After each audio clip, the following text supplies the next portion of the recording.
A'udzubillahiminasyaitonirrajim.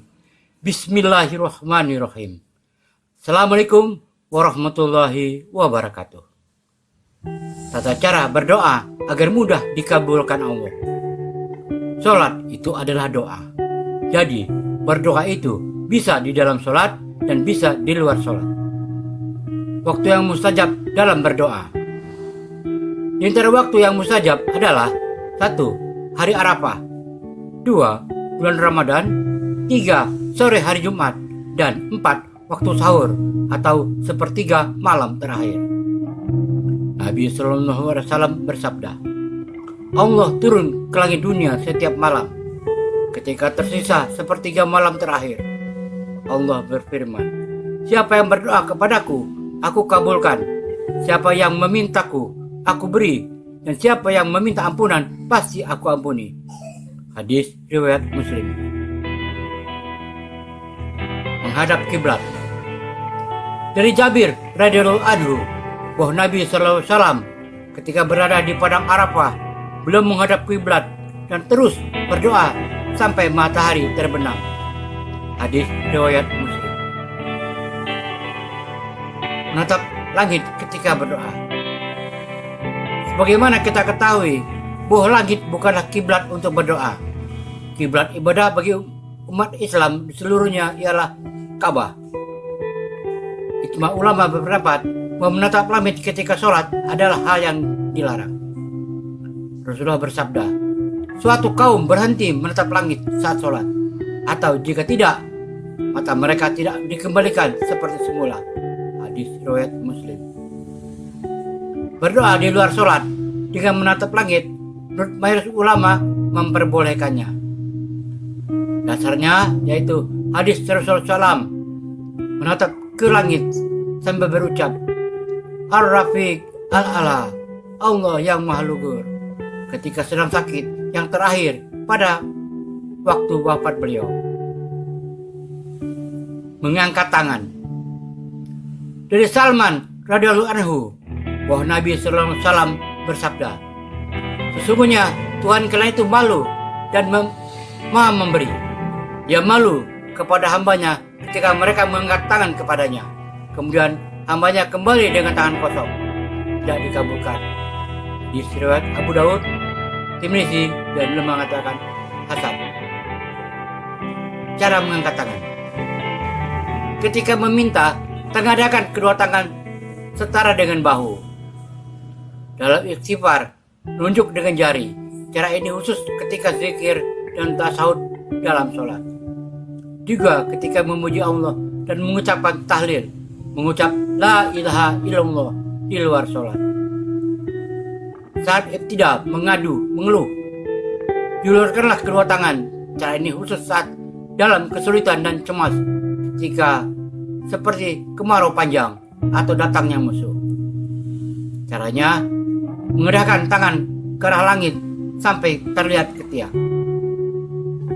Ada dua cara mengangkat tangan ketika berdoa secara umum yang disebutkan oleh Ibnu Rajab Al-Hambali.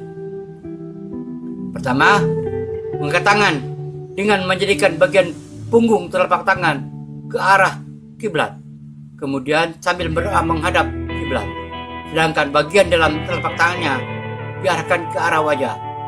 Riwayat cara ini adalah dari contoh doa istiqo yang dipraktikkan oleh Nabi Shallallahu Alaihi Wasallam. Kedua, mengangkat kedua tangan dengan menjadikan bagian dalam telapak tangan menghadap ke langit, lantas punggung telapak tangan dihadapkan ke bumi. Ada riwayat seperti ini dari Ibnu Umar, Abu Hurairah, dan Ibnu Sirin. Pertama, memulai doa dengan memuji Allah dan bersalawat kepada Nabi Shallallahu Alaihi Wasallam. Bagian dari adab ketika memohon dan meminta adalah memuji zat yang diminta. Demikian pula ketika hendak berdoa kepada Allah, hendaknya kita memuji dengan menyebut nama-namanya yang mulia, Asmaul Husna. Nabi SAW pernah mendengar ada orang yang berdoa dalam sholatnya dan dia tidak memuji Allah dan tidak bersalawat kepada Nabi SAW. Kemudian beliau bersabda, orang ini terburu-buru. Kemudian beliau bersabda, apabila kalian berdoa, hendaknya dia memulai dengan memuji dan mengagungkan Allah. Kemudian bersalawat kepada Nabi SAW. Kemudian berolah sesuai kehendaknya. Hadis riwayat Ahmad, Abu Daud dan disahihkan oleh Al-Albani. A'udzubillahi minasyaitonirrajim.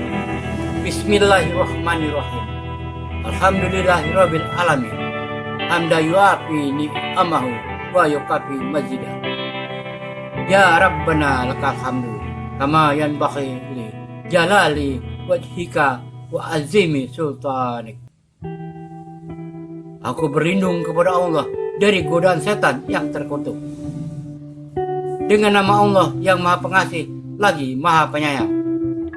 Segala puji bagi Allah, Tuhan seluruh sekalian alam, dengan pujian yang sesuai dengan nikmat-nikmatnya dan memadai dengan penambahannya. Wahai Tuhan kami, hanya bagimu segala puji, sebagaimana pujian itu patut terhadap kemuliaan-Mu dan keagungan-Mu. Allahumma salli wa sallim ala Sayyidina Muhammad wa ala ali Sayyidina Muhammad. Wahai Allah, limpahkanlah rahmat dan kesejahteraan kepada junjungan kami Nabi Muhammad dan keluarganya. 2. Memperbanyak tobat dan istighfar, memohon ampun kepada Allah. Dari Abu Hurairah radhiyallahu anhu, Nabi sallallahu alaihi wasallam bersabda, tidak ada ibadah yang dilakukan hambaku yang lebih aku cintai melebihi ibadah yang aku wajibkan. Ada hambaku yang sering beribadah kepadaku dengan amalan sunnah sampai aku mencintainya. Jika aku mencintainya, maka jika dia memintaku, pasti aku berikan. Dan jika dia minta perlindungan kepadaku, pasti aku lindungi. Hadis riwayat Bukhari. Diriwayatkan bahwa ketika terjadi musim kekeringan di mana Umar bin Khattab beliau meminta kepada Abbas untuk berdoa. Ketika berdoa, Abbas mengatakan, "Ya Allah, sesungguhnya tidaklah turun musibah dari langit kecuali karena perbuatan dosa. Dan musibah ini tidak akan hilang kecuali dengan tobat." Astaghfirullahaladzim allazi la ilaha illa huwal hayyul qayyum wa atubu ilaih. Saya mohon ampun kepada Allah yang Maha Besar. Tiada Tuhan melainkan Dia yang senantiasa hidup lagi mengurus segala sesuatu dengan sendirinya, dan saya bertobat kepadanya. Aku mohon ampun kepada Allah yang Maha Agung. 3. Memantapkan hati dalam berdoa dan berkeyakinan untuk dikabulkan. Nabi SAW bersabda, janganlah kalian ketika berdoa dengan mengatakan, "Ya Allah, ampunilah aku jika Engkau mau. Ya Allah, rahmatilah aku jika Engkau mau." Hendaknya dia memantapkan keinginannya, karena tidak ada yang memaksa Allah. Hadis riwayat Bukhari dan Muslim.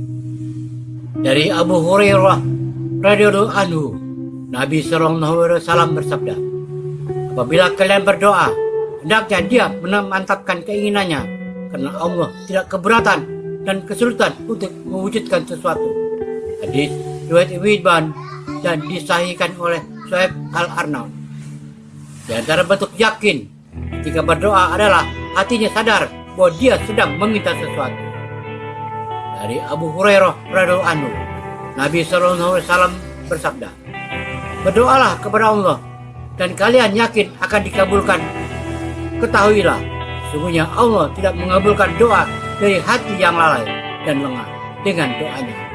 Hadis riwayat Tirmizi dan disahihkan oleh Al-Albani. Banyak orang yang lalai dalam berdoa atau bahkan tidak tahu isi doa yang diucapkannya karena dia tidak paham bahasa Arab, sehingga hanya dia ucapkan tanpa direnungkan isinya. 4. Mengulang-ulang doa. Ibnu Mas'ud mengatakan, Rasulullah SAW apabila beliau berdoa, beliau mengulanginya 3 kali, dan apabila beliau meminta kepada Allah, belum mengulanginya 3 kali. Hadis riwayat Muslim. Kelima, khusyuk, merendahkan hati dan penuh harap. Surah 21 Al-Anbiya ayat 90. فاستجبنا له ووهبنا له يحيى وأصلحنا له زوجه إنهم كانوا يسارعون في الخيرات ويدعوننا رغبا ورهبا وكانوا لنا خاشعين. Maka kami memperkenalkan doanya dan kami anugerahkan anak kepadanya bernama Yahya, dan kami jadikan istrinya dapat mengandung. Sesungguhnya mereka adalah orang-orang yang selalu bersegera dalam mengerjakan perbuatan yang baik. Dan mereka berdoa kepada kami dengan harap dan cemas, dan mereka adalah orang-orang yang khusyuk kepada kami. 6. Dengan suara lirih dan tidak dikeraskan. Surah 17 Al-Isra ayat 110. قل ادعوا الله أو ادعوا الرحمن أيما تدعوا فله الأسماء الحسنى ولا تجهر بصلاتك ولا تخافت بها وابتغ بين ذلك سبيلا. Katakanlah, serulah Allah atau serulah Ar-Rahman dengan nama yang mana saja kamu seru. Dia mempunyai Al-Asma'ul Husna, nama-nama yang terbaik. Dan jangan kamu mengeraskan suaramu dalam sholatmu, dan jangan pula merendahkannya. Dan carilah jalan tengah di antara keduanya. Wahai manusia, kasihanilah diri kalian. Sesungguhnya kalian tidak menyeru zat yang tuli dan tidak ada. Sesungguhnya Allah bersama kalian. Dia maha mendengar lagi maha dekat. Hadis riwayat Bukhari. Syarat terkabulnya doa. A. Menyambut perintah Allah Subhanahu wa taala. Surah 2 Al-Baqarah ayat 186. وَإِذَا سَأَلَكَ عِبَادِي عَنِّي فَإِنِّي قَرِيبٌ أُجِيبُ دَعْوَةَ الدَّاعِ إِذَا دَعَانِ فَلْيَسْتَجِيبُوا لِي وَلْيُؤْمِنُوا بِي لَعَلَّهُمْ يَرْشُدُونَ. Dan apabila hamba-hambaku bertanya kepadamu tentang aku, maka jawablah bahwa saja aku adalah dekat. Aku mengabulkan permohonan orang yang berdoa apabila ia berdoa kepadaku. Maka hendaklah mereka itu memenuhi segala perintahku, dan hendaklah mereka beriman kepadaku, agar mereka selalu berada dalam kebenaran. B. Hadirnya konsentrasi hati. Ketika berdoa dan memohon ampunan, juga pertolongan kepada Allah, dianjurkan untuk selalu berkonsentrasi dan yakin dalam hati bahwa doanya akan dikabulkan. C. Tidak tergesa-gesa dalam berdoa. Ketika berdoa, tidak tergesa-gesa dalam mengucapkan atau memohon kepada Allah. Semua dilakukan dengan penuh khusyuk dan hikmat. D. Selalu mengingat bahwa berdoa itu adalah ibadah. Selalu menjadikan doa adalah sebagian dari ibadah yang setiap hari dilakukan. E. Mengkonsumsi makanan, minuman, dan pakaian yang baik lagi halal. Sebagai seorang muslim, diwajibkan untuk berkonsumsi makanan, minuman, dan pakaian yang halal. Dengan mengkonsumsi yang halal, maka secara tidak langsung akan membersihkan jiwa dalam diri Anda. Dengan jiwa yang bersih, maka akan lebih tenang ketika memohon doa kepada Allah Subhanahu wa Ta'ala. F. Berdoa ketika dalam kebaikan, ketaatan kepada Allah Subhanahu wa Ta'ala agar dikabulkan doa-doa kita. Dalam melakukan doa digunakan untuk kebaikan, maka Allah akan lebih mudah mengabulkannya karena doanya untuk kebaikan. G. Berbaik sangka, husnuzon kepada Allah Subhanahu wa Ta'ala. Ketika sudah mengerjakan doa untuk meminta dikabulkannya hajat, ketika belum terkabul tetap melakukan doa tersebut berulang-ulang. Jangan pernah berburuk sangka kepada Allah Subhanahu wa Ta'ala soal doanya yang belum terkabulkan. Selalu berbaik sangka kepada Allah Subhanahu wa Ta'ala bahwa doanya nanti akan dikabulkan olehnya. Penyebab doa tidak dikabulkan Allah Ta'ala. Doa merupakan senjata orang mukmin, pilar agama dan cahaya langit dan bumi. Allah Ta'ala memerintahkan hambanya untuk berdoa dan meminta hanya kepadanya dan berjanji akan mengabulkannya. Banyak orang berdoa namun permohonannya tak kunjung dikabulkan Allah Ta'ala. Apa sebabnya? Dari Abu Hurairah, Nabi bersabda, "Wahai sekalian manusia, sesungguhnya Allah itu thayyib, baik. Allah tidak akan menerima sesuatu melainkan dari sesuatu yang thayyib, baik. Dan sesungguhnya Allah telah memerintahkan kepada orang-orang mukmin seperti yang diperintahkannya kepada para rasul. Firman-Nya, wahai para rasul, makanlah yang baik-baik lagi halal dan kerjakanlah amal soleh. Sesungguhnya aku Maha mengetahui apa yang kamu kerjakan." Dan Allah juga berfirman, "Wahai orang-orang yang beriman, makanlah rezeki yang baik-baik yang telah kami rezekikan kepadamu." Kemudian Nabi menceritakan tentang seorang laki-laki yang telah menempuh perjalanan jauh sehingga rambutnya kusut masai dan berdebu. Orang itu mengangkat tangannya ke langit seraya berkata, "Wahai Tuhanku, wahai Tuhanku." Padahal makanannya dari barang yang haram, minumannya dari yang haram, pakaiannya dari yang haram, dan diberi makan dari yang haram. Maka bagaimanakah Allah memperkenankan doanya? Hadis riwayat Muslim nomor 1015. Dari hadis di atas kita ketahui bahwa Allah mendengar doa orang yang dalam perjalanan, apalagi dalam perjalanan jauh, sehingga rambutnya kusut masai dan berdebu. Biasanya orang yang dalam keadaan seperti ini doanya dikabulkan Allah Ta'ala.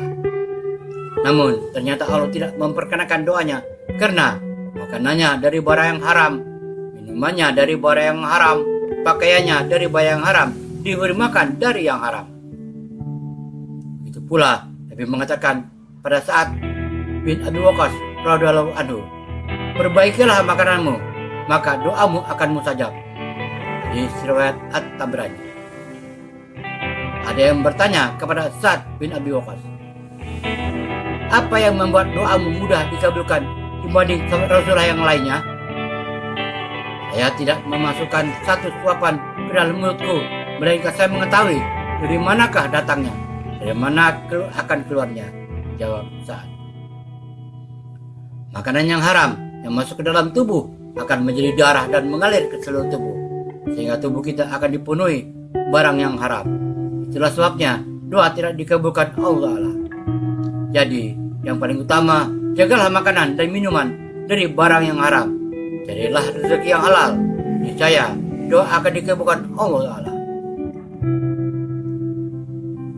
Tidak ada doa yang tertolak.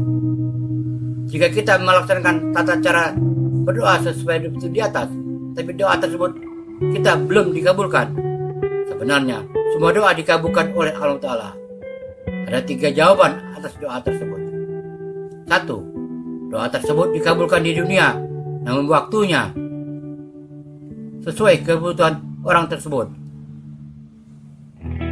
pada waktu yang lain. 2.